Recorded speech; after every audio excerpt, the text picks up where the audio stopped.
নমস্কার, academy of কেমিস্ট্রিতে প্রত্যেককে স্বাগত। আজকের এই পার্টিকুলার ক্লাসটায় আমরা যেটা স্টাডি করব সেটা হচ্ছে অর্থ এফেক্ট।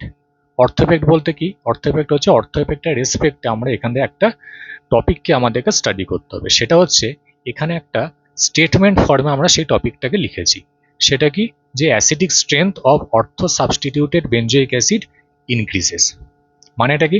মানেটা হচ্ছে যে যদি আমরা কোনো একটা বেনজোইক অ্যাসিড মলিকুলকে দেখি, এটা হচ্ছে বেনজোইক অ্যাসিড, তাহলে এর অ্যাসিডিক স্ট্রেংথ যা হবে, যদি অর্থ পজিশনে আমরা কোনো একটা গ্রুপকে নিয়ে চলে আসি, অর্থ পজিশনে যদি কোনো একটা গ্রুপকে নিয়ে চলে আসি, তাহলে কি হবে? এর অ্যাসিডিক স্ট্রেংথ হাই হয়ে যাবে। অর্থ সাবস্টিটিউটেড বেনজোইক অ্যাসিড যেটা আছে সেটা হচ্ছে higher acidic than benzoic acid. এবার এটা আমরা কি করে বোঝাবো বা কি করে আমরা এটাকে ডিসকাস করব? সেটা হচ্ছে এখানে দুটো কেস আমাদেরকে দেখতে হবে। যে এই বেনজোইক অ্যাসিডটা যখন অ্যাসিডিক ক্যারেক্টার শো করবে তখন কিভাবে শো করবে? কারণ এটা হচ্ছে বেনজোইক অ্যাসিডের স্ট্রাকচার। এই যখন অ্যাসিডিক ক্যারেক্টার শো করছে,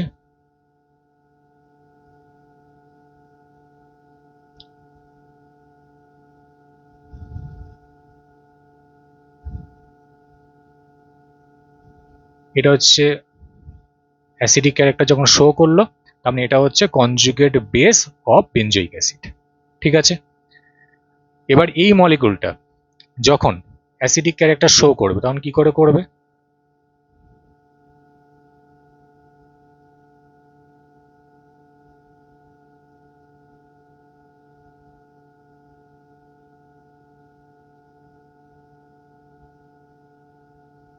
সেম ম্যানারে আগের মতো এখানে সি ডবল মাইনাস থাকবে, প্লাস এইচ প্লাস হবে।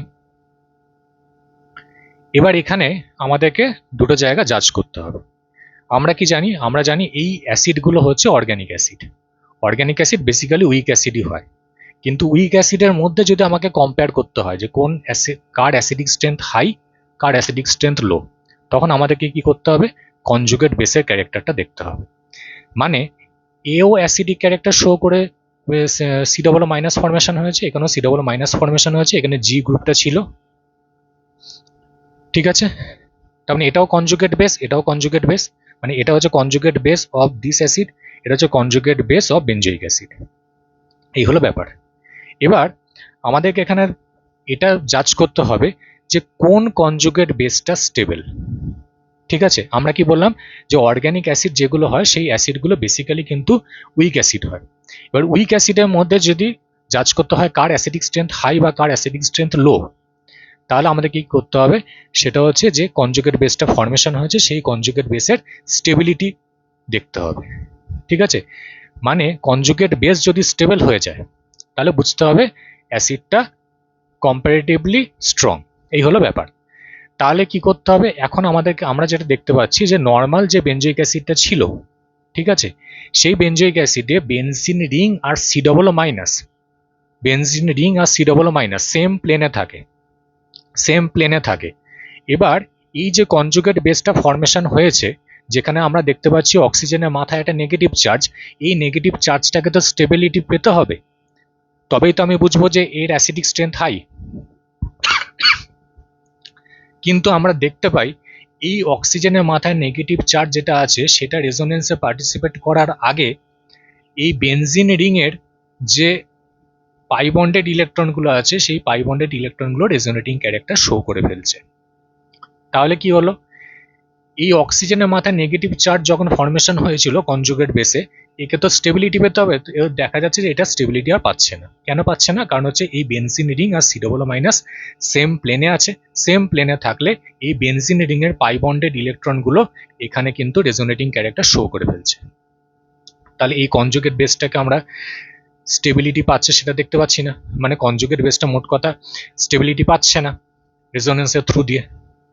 কিন্তু আমরা যদি এই কেসটা দেখি যেখানে অর্থ পজিশনে আমরা একটা গ্রুপকে নিয়ে এসেছি, এই গ্রুপটা যে কোনো গ্রুপ হতে পারে। বেসিক্যালি আমরা ইলেকট্রন ডোনেটিং গ্রুপের রেসপেক্টে কথাটা বলি, কারণ ইলেকট্রন উইথড্রয়িং গ্রুপ থাকলে অ্যাসিডিক স্ট্রেংথ ইনক্রিজ করে ইউজুয়ালি। কিন্তু এখানে দেখতে পাওয়া যায় ইলেকট্রন ডোনেটিং গ্রুপও যদি এটা হয় তাতেও কিন্তু অ্যাসিডিক স্ট্রেংথ হাই হবে। কেন হাই হবে তার কারণটা হচ্ছে এই গ্রুপটাকে যখনই এখানে রাখবো তখনই এখানে একটা স্টেরিক হিন্ড্রেন্স কাজ করবে। ঠিক আছে, এই গ্রুপটা দেখা যাচ্ছে CH3 হতে পারে, C2H5 হতে পারে, ঠিক আছে, এরকম ধরনের কোনো গ্রুপ হতে পারে। এবার এই স্টেরিক হিন্ড্রেন্সের জন্য কি হবে, এই গ্রুপটা একটা যাই হোক বাল্কি গ্রুপ বা যাই হোক একটা ডিফিউজড কন্ডিশনে থাকবে, ছড়িয়ে ছিটিয়ে থাকবে। তাহলে এই গ্রুপের সঙ্গে যখন এই COOH গ্রুপটার একটা স্টেরিক হিন্ড্রেন্স কাজ করবে, সঙ্গে সঙ্গে কি হবে, এই COOHটা কিন্তু এই বেনজিন রিং এর সঙ্গে সেম প্লেনে আর থাকবে না। ঠিক আছে, এই বেনজিন রিং এর সঙ্গে COOHটা কিন্তু সেম প্লেনে আর থাকছে না। সেম প্লেনে না থাকলে কি হবে, মানে সাপোজ আমরা যদি দেখতে পাই যে এটা বেনজিন রিং আর এটা COOH, সেম প্লেনে না থাকলে কিভাবে থাকবে, নিচের বেনজিন রিংটা এক জায়গাতে আছে মানে একটা প্লেনে, উপরে COOHটা দেখা যাবে এরকম ভাবে এক্সিস্ট করছে। ঠিক আছে, মানে আউট অফ প্লেন চলে গেল। নিচের বেনজোইক অ্যাসিডটা হতে এই রিংটা, উপরে COOHটা ছিল। যখনই আমরা অর্থ পজিশনে একটা গ্রুপকে নিয়ে চলে এলাম স্টেরিক হিন্ড্রেন্সের জন্য, উপরে COOHটা দেখা যাবে এরকম ভাবে আউট অফ প্লেনে চলে গেল। এই আউট অফ প্লেনে যেই চলে যাবে সঙ্গে সঙ্গে কি হবে, এইখানে যে কনজুগেট বেসটা ফর্মেশন হলো এবার, তার মানে এই COO- তো এই বেনজিন রিং এর সঙ্গে সেম প্লেনে এখন আর নেই। না থাকলে কি হবে, এই অক্সিজেনের মাথায় যে নেগেটিভ চার্জটা আছে সেই নেগেটিভ চার্জটা এখন রেজোনেন্সের থ্রু দিয়ে স্টেবিলিটিটা পাবে, রেজোনেন্সের থ্রু দিয়ে স্টেবিলিটিটা পাবে।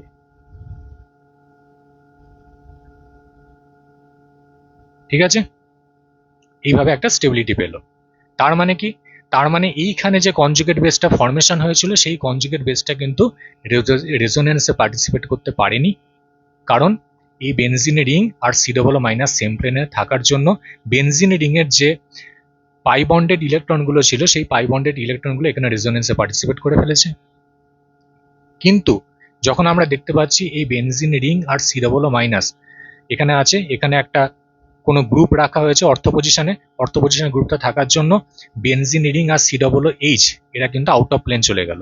আউট অফ প্লেন যেই চলে গেল তখনই কিন্তু বেনজিন রিং এর এই পাই বন্ডেড ইলেকট্রনগুলো এখানে আর রেজোনেন্সে পার্টিসিপেট করতে পারবে না। যার জন্য কি হবে, এই অক্সিজেনের মাথায় যে নেগেটিভ চার্জটা ফর্মেশন হয়েছিল কনজুগেট বেসে, সেই অক্সিজেনের মাথায় নেগেটিভ চার্জটা রেজোনেন্সের থ্রু দিয়ে স্টেবিলিটি পেল। এই স্টেবিলিটি যেই পাচ্ছে তা আমরা বুঝতে হবে এই কনজুগেট বেসটা স্টেবল। স্টেবল হলে কি হবে, এর অ্যাসিডটা হচ্ছে স্ট্রং অ্যাসিড।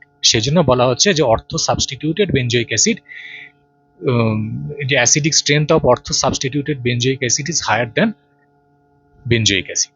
এই হলো ব্যাপার। ঠিক আছে, তাহলে যেই অর্থ পজিশনে আমরা একটা গ্রুপকে নিয়ে চলে এলাম সেই অর্থ পজিশনের গ্রুপটাকে নিয়ে আসলেই অ্যাসিডিক স্ট্রেংথ কিন্তু এখানে হাই হয়ে যাবে। এটাই হচ্ছে এখানকার টপিক।